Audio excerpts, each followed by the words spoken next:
It's August. A heavy rainstorm is rolling through. Wind-driven rain, dark clouds, water hammering the roof. Then you walk inside and notice it, a brown water stain near your fireplace. So you call a roofer. They climb up, look around the chimney, and say, "Yep, your flashing is bad." Then they charge you $1,500 to replace the metal around the base of the chimney. The next big rain comes through, and it leaks again. So what happened? Did the roofer install the flashing wrong? Maybe. But there's another possibility most homeowners never hear. Your chimney may be acting like a sponge.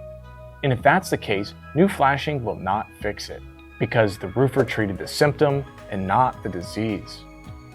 So today we're breaking down the chimney sponge trap, the difference between roof flashing and masonry repair, why chimneys leak in heavy rain, and how homeowners can avoid paying for a metal band-aid that never solves the real problem.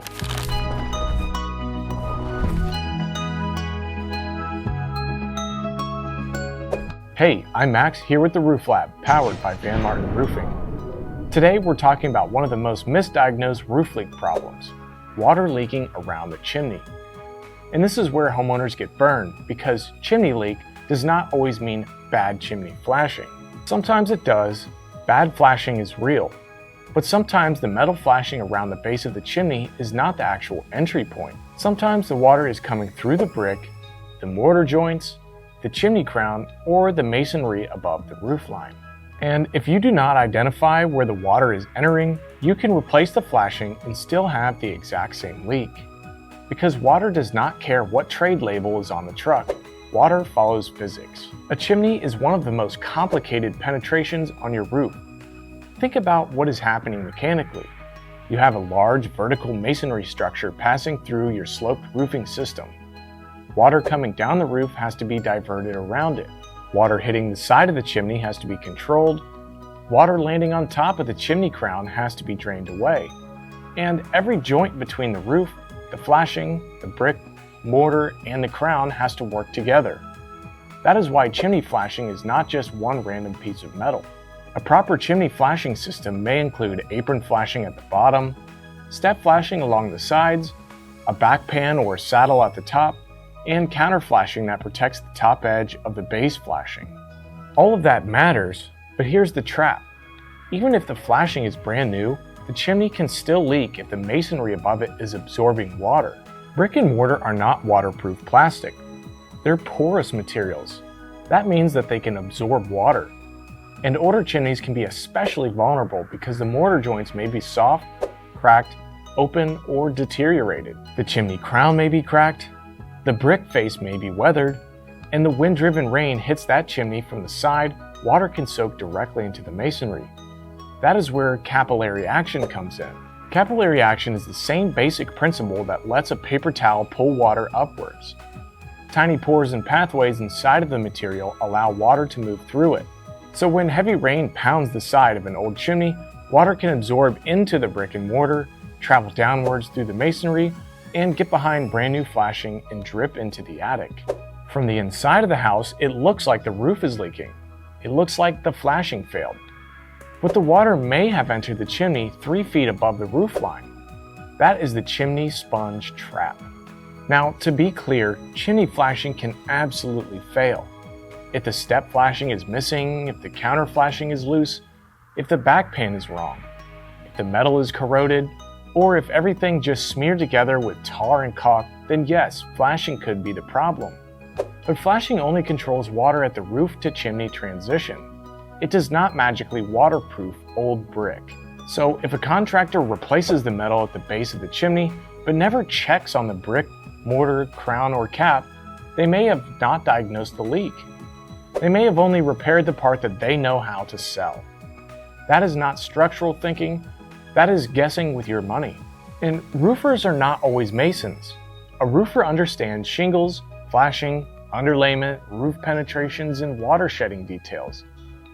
A stonemason understands brick, mortar, crowns, caps, repointing, porosity, and masonry water absorption. And a chimney leak can involve both. But if you call the wrong person, they may only look at the part that matches their trade. So a roofer may say, "Yeah, we'll redo the flashing." and sometimes that is exactly what needs to happen.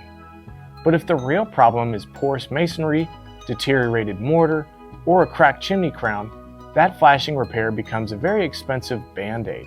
And this is how someone spends $1,500, gets brand new flashing, and still has water leaking around the fireplace during the next heavy rain. The repair may not have been wrong, it may have been incomplete. A real chimney leak diagnosis should not stop at the base flashing. You need to inspect the full water path. That means looking at the roof flashing, but also looking above the roof line. So you should be asking these questions. Are the mortar joints cracked, missing, or deteriorated? Is the chimney crown cracked? Is there a proper chimney cap? Is the brick face absorbing water? Is the counter flashing properly cut into the masonry? Is water entering at the roof line or higher up on the chimney? And has the chimney been treated with a breathable masonry water repellent? That last one matters. If the brick and mortar are absorbing water, the solution may involve a masonry water repellent treatment, often a Siloxane or Siloxane based product. The key word is breathable. You do not want to trap moisture inside the chimney with the wrong coating. The goal is to reduce bulk water absorption while still allowing trapped vapor to escape. Sometimes the answer is repointing the mortar. Sometimes it's repairing the crown. Sometimes it's new flashing. And sometimes it's a combination. But the correct repair depends on the actual entry point. So if your chimney is leaking in heavy rain, especially wind-driven rain, do not assume that the flashing is automatically the problem. And do not let someone sell you a flashing repair without explaining the rest of the chimney. Before you pay for your work, ask, did you inspect the chimney crown? Did you inspect the mortar joints? Is the brick absorbing water? Is the counter flashing installed correctly? Do I need masonry repair, flashing repair, or both? And would a breathable Siloxane water repellent treatment help? If the answer is, we'll just caulk it, or we'll put new metal around it, that may not be enough. Because a chimney is not just a roof penetration, it's a masonry structure sitting inside of a roofing system, and both parts have to work together. So here's the bottom line. If your chimney leaks after a heavy storm and a roofer tells you the flashing is bad, they may be right, but they may also be missing the bigger issue. Your chimney could be absorbing water through old brick, cracked mortar, or failed crown. And that water can travel downward behind brand new flashing and show up inside near your fireplace. And that's why new flashing does not always fix a chimney leak. And here at the Roofing Lab, our goal is to help homeowners understand the mechanics behind exterior failures so they can avoid expensive band-aid repairs.